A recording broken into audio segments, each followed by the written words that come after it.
عمران کی آیت نمبر 99۔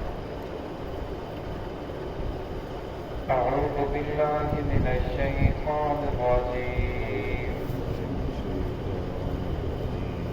بسم اللہ الرحمن الرحیم۔ یا ایھا الذین آمنوا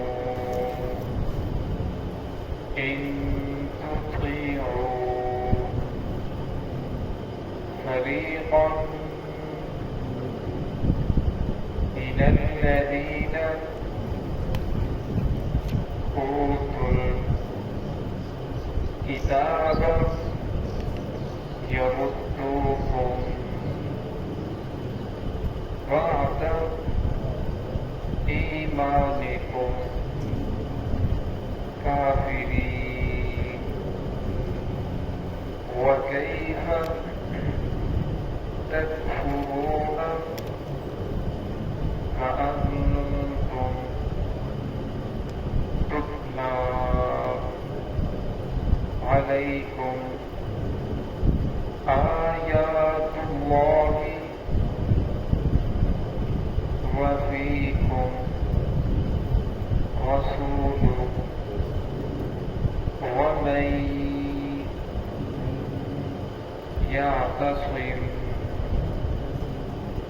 باللہ فقد ہدی إلى صراط مستقيم۔ بسم الله الرحمن الرحيم۔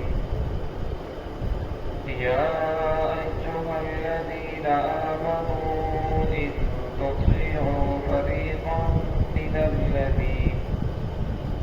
الذين أوتوا الكتاب يردوكم بعد إيمانكم كافرين، وكيف تكفرون وأنتم تتلى عليكم آيات الله وفيكم رسوله، ومن يعتصم بالله فقد هدي إلى صراط مستقيم۔ یا ایھا الذین آمنوا، اے ایمان والو، ان تطیعوا، اگر تم اطاعت کرو گے، فریقا من الذین، ایک فریق کی، چند لوگوں کی، اوتوا الکتاب، جنہیں کتاب دی گئی، یردوکم، وہ تمہیں لٹا دیں گے، بعد ایمانکم، تمہارے ایمان لانے کے بعد، کافرین، کفر کی طرف، وکیف تکفرون، اور کیسے تم کفر کر رہے ہو، کیسے تم انکار کرتے ہو، وانتم تتلی علیکم، حالانکہ تم پر تلاوت کی جاتی ہیں اللہ رب العزت کی آیات، وفیکم رسول، اور تمہارے درمیان اللہ کے رسول موجود ہیں، ومن یعتصم باللہ، وہ شخص جس نے مضبوطی سے پکڑے رکھا اللہ رب العزت کے دین کو، فقد ہدی الی صراط مستقیم، تحقیق وہی شخص سیدھے راستے پر ہے۔ گزشتہ آیات کے اندر ان لوگوں کا تذکرہ ہے کہ اوس اور خزرج کے دو قبیلے تھے جو مشرکین تھے، ایمان لا چکے، اور آپس کے اندر دین اسلام کی تعلیم کو دیکھا پڑھا، پھر آپس کے اندر جس کی سالوں سال سے دشمنیاں ختم نہیں ہو رہی تھی، سینکڑوں سال ایک بات پر لڑنے والے آپس کے اندر بھائی بن گئے، ایک دوسرے کے اوپر جان نشاور کرنے والے بن گئے۔ جب ایک دوسرے کے اوپر جان نشاور کرنے والے بنے تو جن لوگوں نے دیکھا کہ یہ تو پہلے ہماری بات مانتے تھے، آج کوئی بھی ہماری بات ماننے کے لیے تیار نہیں ہے، تو ان لوگوں نے ان کو لڑانا چاہا۔ تو یہودیوں میں سے ایک یہودیوں نے ان کے درمیان جا کر وہ اشعار پڑھنا شروع کیے کہ جو ان کے باپ دادا کی لڑائیاں چل رہی تھی، تو جس کی وجہ سے ان کے اندر دوبارہ جنگ کھڑک پڑی، اور انہوں نے لڑنا شروع کر دیا۔ پھر ایک دن طے ہوا کہ فلاں دن ہم جنگ کریں گے، پتہ چلے گا کہ کس نے ہم زیادتی کی ہے، کون طاقتور ہے۔ تو محمد رسول اللہ صلی اللہ علیہ وسلم ان کے درمیان کے اندر موجود تھے، تو اللہ رب العزت نے لوگوں کو منع فرمایا کہ آپ یہ کیا کر رہے ہو، یا ایھا الذین آمنوا۔ قرآن پاک کے اندر اللہ رب العزت نے چار طرح انسانوں کو مخاطب فرمایا، کسی جگہ فرمایا یا ایھا الذین، تو کسی جگہ فرمایا یا ایھا الناس، کسی جگہ فرمایا یا ایھا الکافرون، اے کافرو. تو یہاں اللہ رب العزت یا ایھا الذین آمنو، اے ایمان والو، اے میرے چاہنے والو. جس طرح باپ اپنے بیٹے کو پکارتا ہے اے میرے بیٹے، اے میرے لفظ جگر، تو اللہ رب العزت نے بڑے پیارے انداز سے، محبت بھرے انداز سے ایمان والوں کو پکارا ہے. یا ایھا الذین آمنو، اے ایمان والو، ان تطیعوا فریقا، اگر اطاعت کرو گے تم میں سے فریقا من الذین اوتوا الکتاب، ان لوگوں کی، اس فریق کی جو کتاب والے ہیں، اہل کتاب ہیں، یعنی اس سے مراد یہود النصارہ ہیں. یردوکم، وہ تمہیں لٹا دیں گے، بعد ایمانکم کافرین، تمہارے ایمان لانے کے بعد کفر کی طرف. آج ہم دیکھ لیں کہ ہمارے جو مسلمان ہیں کتنے ہم یہود النصارہ کی اطاعت کر رہے ہیں، یہود النصارہ کے کتنے طور طریقے ہم اپنا رہے ہیں.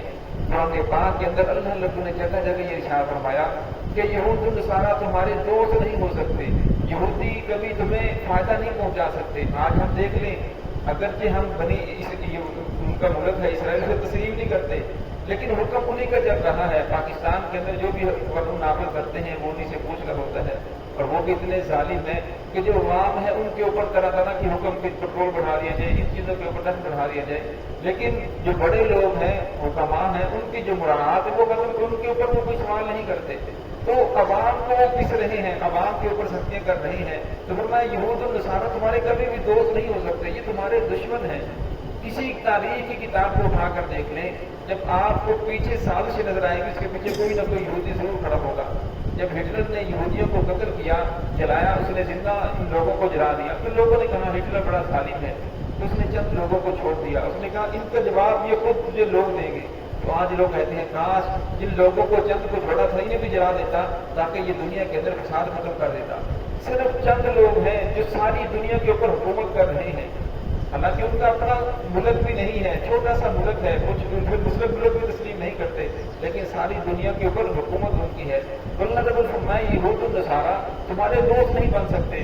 ان تطیعوا، اگر تم اطاعت کرو گے، ان میں سے ایک فریق جو ہے ان کی اطاعت کرے گا، یردوکم، وہ تمہیں لٹا دیں گے، بعد ایمانکم، تمہارے ایمان لانے کے بعد کفر کی طرف. آج کیا وجہ ہے کہ آج مسلمان روسی مسلمان ہے، باپ دادا مسلمان تھے تو ہم بھی مسلمان چلے آ رہے ہیں، لیکن اکثریت جو مسلمانوں کی ہے وہ ان کے طور طریقے اپنا کر فخر محسوس کرتا ہے.